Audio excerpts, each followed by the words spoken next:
ದೇವರ ಸಂದೇಶಕ್ಕೆ ನಮ್ಮನ್ನು ಒಪ್ಪಿಸಿಕೊಳ್ಳೋಣ. ಸ್ವಾಮಿಯ ಒಂದು ಸೌಮ್ಯವನ್ನು ಹೇಳುವಾಗ, ಬಿತ್ತುವವನು ಬೀಜವನ್ನು ಬಿತ್ತುವುದಕ್ಕೆ ಹೊರಟ. ಕೆಲವು ಬೀಜಗಳು ರಸ್ತೆಯ ಬದಿಯಲ್ಲಿ, ದಾರಿಯ ಬದಿಯಲ್ಲಿ, ಕೆಲವು ಬೀಜಗಳು ಬಂಡೆಯ ಮೇಲೆ, ಕೆಲವು ಬೀಜಗಳು ಮುಳ್ಳಿನ ಪೊದೆಯೊಳಗೆ, ಕೆಲವು ಬೀಜಗಳು ಒಳ್ಳೆಯ ಸ್ಥಳದಲ್ಲಿ ಬಿದ್ದು ಅದರಲ್ಲಿ ಫಲ ಕೊಟ್ಟಿದ್ದು ಒಳ್ಳೆಯ ಸ್ಥಳದಲ್ಲಿ ಬಿದ್ದಂತ ಬೀಜ. ಈಗ ನಾನು ಬೀಜವನ್ನು ಬಿತ್ತುವುದಕ್ಕೆ ಹೋಗ್ತಾ ಇದ್ದೇನೆ. ನಿಮ್ಮ ಹೃದಯಗಳು ಮುಳ್ಳಿನ ಪೊದೆಯೋ ಅಥವಾ ಬಂಡೆಯೋ ಅಥವಾ ದಾರಿಯ ಮಗ್ಗಳಲ್ಲಿರುವಂತಹ ಸ್ಥಳವೋ ಅಥವಾ ಒಳ್ಳೆಯ ಸ್ಥಳವೋ ಎಂಬುದನ್ನು ನೀವು ನಿಮಗೆ ಆಲೋಚಿಸಿ ಸತ್ಯವನ್ನು ಕೇಳಿ ದೇವರು ನಿಮ್ಮನ್ನು ವಿಶೇಷವಾಗಿ ಆಶೀರ್ವದಿಸಲಿ. ಆಮೆನ್. ಹಲ್ಲೆಲೂಯಾ. ದೇವರು ನಮಗೆ ಕೊಟ್ಟಂತ ಸಂದೇಶವನ್ನು ಗಮನಿಸುವಾಗ ಕೀರ್ತನೆ 25:12 ವಾಕ್ಯ ಹೀಗೆ ಹೇಳುತ್ತದೆ. ಓದಪ್ಪ ವಾಕ್ಯನ. ಯಾವನು ಯೆಹೋವನಲ್ಲಿ ಭಯಭಕ್ತಿ ಉಳ್ಳವನೋ ಅವನಿಗೆ ಉಚಿತವಾದಂತ ಫ್ರೀ ಆದಂತ ಮಾರ್ಗವನ್ನು ಆತನು ಬೋಧಿಸುವನು. ತೋರಿಸುವನಲ್ಲ, ಬೋಧಿಸುವನು. ಆಮೆನ್.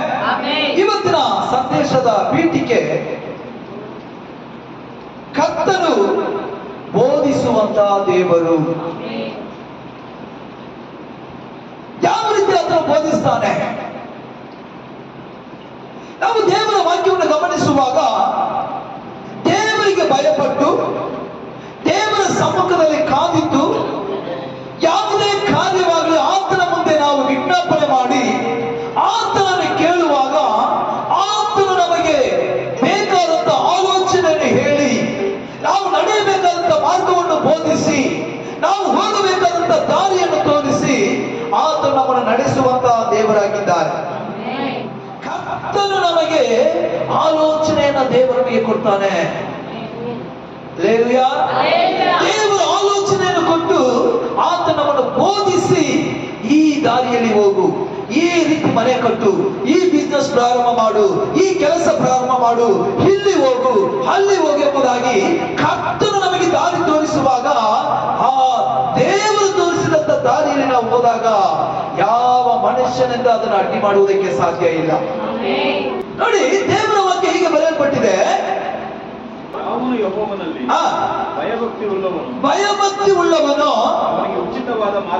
ಅವನಿಗೆ ಉಚಿತವಾದಂತ ಮಾರ್ಗವನ್ನು ಆತನು ಬೋಧಿಸುತ್ತಾನೆ. ಮೊದಲು ದೇವರ ಭಯ ಇರಬೇಕು ಒಬ್ಬ ಮನುಷ್ಯನಿಗೂ. ದೇವರ ಮಕ್ಕಳು ಎಂಬಂತ ನಮಗೆ ದೇವರ ಭಯದಲ್ಲಿ ನಾವು ಜೀವಿಸುವವರಾಗಿರಬೇಕು. ದೇವರ ಭಯ ನಮ್ಮಲ್ಲಿರುವಾಗ ನಮ್ಮ ಕಾರ್ಯಗಳು ದೇವರ ಸಮ್ಮುಖದಲ್ಲಿ ನಾವು ಹೇಳುವುದಕ್ಕೆ ಸಾಧ್ಯ. ದೇವರ ಭಯ ಇಲ್ಲದೆ ಹೋದರೆ ನಮ್ಮ ಕಾರ್ಯಗಳು ಯಾವುದು ಸಫಲವಾಗಲ್ಲ. Hallelujah, hallelujah. ನೋಡಿ, ದಾವೀದನು ಸಿಕ್ಲಾಗ್ ಎಂಬಂತ ದೇಶದಲ್ಲಿ ಅವನು ಇದ್ದಾಗ ಅಲ್ಲಿದ್ದಂತ ಅರಸನ ಜೊತೆಯಲ್ಲಿ ಇವನು ಯುದ್ಧಕ್ಕೆ ಹೊರಟು ಹೋಗಿ ಮತ್ತೆ ಬರುವಾಗ ಆ ಸಿಕ್ಲಾಗ್ ದೇಶದಲ್ಲಿದ್ದಂತ ಹೆಂಡತಿಯರು ಮತ್ತು ಮಕ್ಕಳು ಮತ್ತು ಅಲ್ಲಿದ್ದಂತ ಅವನೊಟ್ಟಿಗಿದ್ದಂತ ಸೈನಿಕರೆಲ್ಲರನ್ನು ಕೂಡ ಸೆರೆ ಹಿಡಿದವನಾಗಿ ಅಮೆಲೇಕಿಯರು ಆ ಸಿಕ್ಲಾಗ್ ದೇಶವನ್ನು ಸುಟ್ಟು ಬೂದಿ ಮಾಡಿಬಿಟ್ರು. ಇವನು ಮತ್ತೆ ಸಿಕ್ಲಾಗ್ ದೇಶದೊಳಗೆ ಬರುವಾಗ ದೇಶ ಬೆಂಕಿಯಿಂದ ಸುಟ್ಟು ಹೊಗೆ ಆಗ್ತಾ ಇದೆ. ಇವನು ದೇಶದ ಸಿಕ್ಲಾಗ್ ಎಂಬ ಪಟ್ಟಣದೊಳಗೆ ಬಂದಾಗ ಪಟ್ಟಣವು ಬೆಂಕಿಯಲ್ಲಿ ಸುಟ್ಟು ಹೊಗೆ ಆರುವಂತಹ ಒಂದು ಪಟ್ಟಣವಾಗಿ ಕಾಣ್ತಾ ಇದೆ. ಒಳಗಡೆ ಬಂದು ನೋಡುವಾಗ ಅಲ್ಲಿ ಹೆಂಡತಿಯರು ಇಲ್ಲ, ಮಕ್ಕಳು ಇಲ್ಲ, ಅವರ ಸೈನಿಕರ ಹೆಂಡತಿ ಮಕ್ಕಳು ಕೂಡ ಇಲ್ಲ. ಎಲ್ಲವನ್ನು ಅಮೆಲೇಕಿಯರು ಸೆರೆ ಹಿಡಿದು ತನ್ನ ದೇಶಕ್ಕೆ ಕರೆದುಕೊಂಡು ಹೋಗ್ಬಿಟ್ಟು. Hallelujah, hallelujah, hallelujah. ಆದರೆ ದಾವೀದು ಇದು ನೋಡಿದ ಕೂಡಲೇ ತನ್ನ ಸೈನಿಕರನ್ನು ಕರೆದುಕೊಂಡು ಇಂದಟ್ಟು ಅಮೆಲೇಕಿಯರನ್ನು ಯುದ್ಧ ಮಾಡುವುದಕ್ಕಾಗಿ ಹೋಗಿಲ್ಲ. ಇದನ್ನು ನೋಡಿದಂತ ದಾವೀದನು ಕಣ್ಣೀರಿಟ್ಟು ದೇವರ ಸಮ್ಮುಖದಲ್ಲಿ ಮೊಣಕಾಲೂರಿ ಹತ್ರ ಕೇಳ್ತಾ ಇದ್ದಾನೆ, ದೇವರೇ, ನೀನು ಅಪ್ಪಣೆ ಕೊಟ್ಟರೆ ನಾನು ಅಮೆಲೇಕಿಯರನ್ನು ಹಿಂದಟ್ಟಿ ಹೋಗ್ತಾನೆ, ಹಿಂದಟ್ಟಿ ಹೋಗಿ ಯುದ್ಧ ಮಾಡುತ್ತೇನೆ. ಆಮೆನ್. ದೇವರ ಸಮ್ಮುಖದಲ್ಲಿ ಮೊಣಕಾಲೂರಿ ಕೇಳ್ತಾ ಇದ್ದಾನೆ, ನಿನ್ನ ಚಿತ್ತವೋ ದೇವರೇ, ನಾನು ಹೋಗುವುದು ನಿನ್ನ ಚಿತ್ತವೋ, ನೀವು ಹೋಗು ಎಂಬುದಾಗಿ ಹೇಳಿದ್ರೆ ನಾನು ಹೋಗ್ತೇನೆ ಎಂಬುದಾಗಿ ಕಣ್ಣೀರಿಟ್ಟು ಆತನಿಗೆ ಕೇಳುವಾಗ ದೇವರೆಂದಾದರೆ ದಾವೀದನೇ, ಇಗೋ ನಿನ್ನ ಹೆಂಡತಿ ಮಕ್ಕಳು ನಿನ್ನ ಪಟ್ಟಣದ ಜನಗಳನ್ನು ಸೆರೆ ಹಿಡಿದಿರುವಂತ ಅಮೆರಿಕೆಯರನ್ನು ನೀನು ನಿನ್ನ ಸೈನಿಕರೊಂದಿಗೆ ಹಿಂದಟ್ಟಿ ಹೋಗಿ ಯುದ್ಧ ಮಾಡು, ನಾನು ನಿನ್ನ ಸಂಗಡ ಇದ್ದೇನೆ, ಅವರನ್ನ ನಿನ್ನ ಕೈಗೆ ನಾನು ಒಪ್ಪಿಸಿಕೊಡುತ್ತೇನೆ.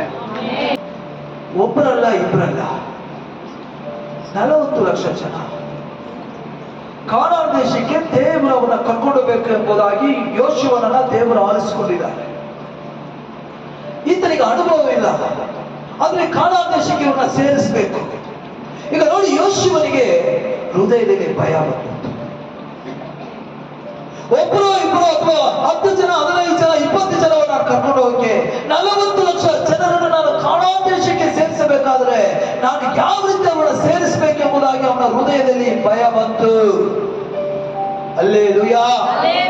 ಇವನು ಭಯಪಟ್ಟವನಾಗಿ ಯಾವ ರೀತಿ ನಾನು ನಡೆಸಬೇಕೆಂಬುದಾಗಿ ಇವನು ಗಲಿಬಿಲಿಗೊಂಡವನಾಗಿ ಹೃದಯದಲ್ಲಿ ಭಯ ಉಳ್ಳವನಾಗಿ ತನ್ನ ಕಾಣಲ್ಪಡುವಾಗ ಕರ್ತನ ಸಮ್ಮುಖದಲ್ಲಿ ಕೇಳ್ತಾನೆ, ದೇವರೇ, ಈ ಜನರನ್ನು ನಾನು ಯಾವ ರೀತಿ ದಾರಿ ನಡೆಸು, ಈ ಜನರನ್ನು ಕಾನಾನ್ ದೇಶಕ್ಕೆ ಯಾವ ರೀತಿ ನಾನು ಕರ್ಕೊಂಡು ಹೋಗೋದು ದೇವರೇ ಎಂಬುದಾಗಿ ಕೇಳುವಾಗ ಕರ್ತನು ಯೋಶುವನಿಗೆ ಬೋಧಿಸುವಂತ ಮಾತೇನು ಗೊತ್ತಾ?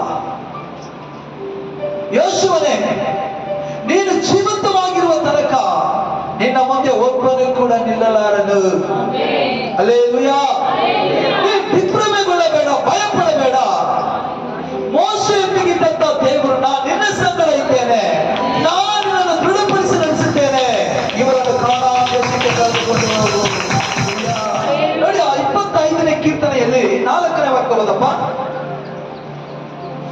25ನೇ ಕೀರ್ತನೆಯಲ್ಲಿ 4ನೇ ವಾಕ್ಯ. ಯೆಹೋವನೇ, ನಿನ್ನ ಮಾರ್ಗವನ್ನು ನನಗೆ ತಿಳಿಸು. ಯೆಹೋವನೇ, ನಿನ್ನ ಮಾರ್ಗವನ್ನು ನನಗೆ ತಿಳಿಸು. ನೀನು ಒಪ್ಪುವ ದಾರಿಯನ್ನು ತೋರಿಸು. ದಾವೀದನು ಕೇಳ್ತಾ ಇದ್ದಾನೆ, ನಿನ್ನ ಮಾರ್ಗ ನನ್ನ ಮೇಲೆ ಹೇಗಿದೆಯಾ ದೇವರೇ? ನನ್ನ ಮೇಲೆ ನಿನ್ನ ಚಿತ್ತ ಏನಿದೆ? ನಾನು ಎಲ್ಲಿ ಹೋಗ್ಬೇಕು, ಏನ್ ಮಾಡ್ಬೇಕು, ಏನ್ ಮಾತಾಡ್ಬೇಕು, ಯಾರೊಟ್ಟಿಗೆ ಬೆರೀಬೇಕು, ಯಾರೊಟ್ಟಿಗೆ ಸೇರ್ಬೇಕೆಂಬುದಾಗಿ ನೀನು ಬಯಸ್ತೀಯಾ? ಅದನ್ನ ನನಗೆ ಮಾಡು, ತೋರಿಸಿ. ಅದೇ ವಾಕ್ಯ ಓದಪ್ಪ. ಯೆಹೋವನೇ, ನಿನ್ನ ಮಾರ್ಗವನ್ನು ನನಗೆ ತಿಳಿಸು. ನೀನು ಒಪ್ಪುವ ದಾರಿಯನ್ನು ತೋರಿಸು. ನಿನಗೆ ಒಪ್ಪುವ ದಾರಿಯನ್ನು ನನಗೆ ತೋರಿಸು. ದೇವರಿಗೂ ನಮಗೂ ಅಡ್ಡಿಯನ್ನುಂಟು ಮಾಡುವಂತ ಯಾವುದೇ ಕೆಲಸವಾಗಿದ್ದರೂ ಕೂಡ ಅದನ್ನು ಬಿಟ್ಟು ಬಿಸಾಕಬೇಕು. ಹಲ್ಲೆಲೂಯಾ. ನಾವು ದೇವರೊಟ್ಟಿಗೆ ಮಾತನಾಡುವುದಕ್ಕೆ ಬಿಡದೆ ಯಾವ ಕೆಲಸ ಅದಕ್ಕೆ ಅಡ್ಡಿಯಾಗಿದೆಯೋ ಆ ಕೆಲಸವನ್ನು ಎತ್ತಿ ಬಿಸಾಕಬೇಕು. ಮೊದಲು ನಮಗೂ ದೇವರಿಗೂ ಮಾತನಾಡುವುದಕ್ಕೆ ಸಮಯ ಕೊಡುವಂತ ಕೆಲಸವಾಗಿ ಅದು ಬದಲಾಗಬೇಕು. ನಮಗೂ ದೇವರಿಗೂ ಐಕ್ಯತೆ ಉಂಟು ಮಾಡುವಂತ ಕೆಲಸವಾಗಿ ಅದು ಬದಲಾಗಬೇಕು. ನಮಗೂ ದೇವರಿಗೂ ಒಂದು ಸಂಬಂಧವನ್ನು ಉಂಟು ಮಾಡುವಂತ ಕೆಲಸವಾಗಿ ಅದು ಬದಲಾಗಬೇಕು. ಆ ನಂತರ ಮೊದಲು ದೇವರ ರಾಜ್ಯ, ಆ ನಂತರ ಬೇಕಾದ ಎಲ್ಲವೂ ದೇವರು ಕೊಡುವ. ಅದೇ ವಾಕ್ಯದಲ್ಲಿ, ಅದೇ ಅಧ್ಯಾಯದಲ್ಲಿ 9ನೇ ವಾಕ್ಯ ಓದಪ್ಪ. 9ನೇ ವಾಕ್ಯ ಓದಿ ವೇಗವಾಗಿ. ಆತನು ದೀನರನ್ನು ತನ್ನ ವಿಧಿಗೆ ಅನುಗುಣವಾಗಿ ನಡೆಸುವನು. ಅವರಿಗೆ ತನ್ನ ಮಾರ್ಗವನ್ನು ತೋರಿಸುವನು ಅಥವಾ ಬೋಧಿಸುವನು. ಅನೇಕ ಕಾರ್ಯಗಳಿವೆ. ಇನ್ನು ಯಾರೆಲ್ಲ ದೇವರಿಂದ ಬೋಧಿಸಲ್ಪಟ್ಟವರು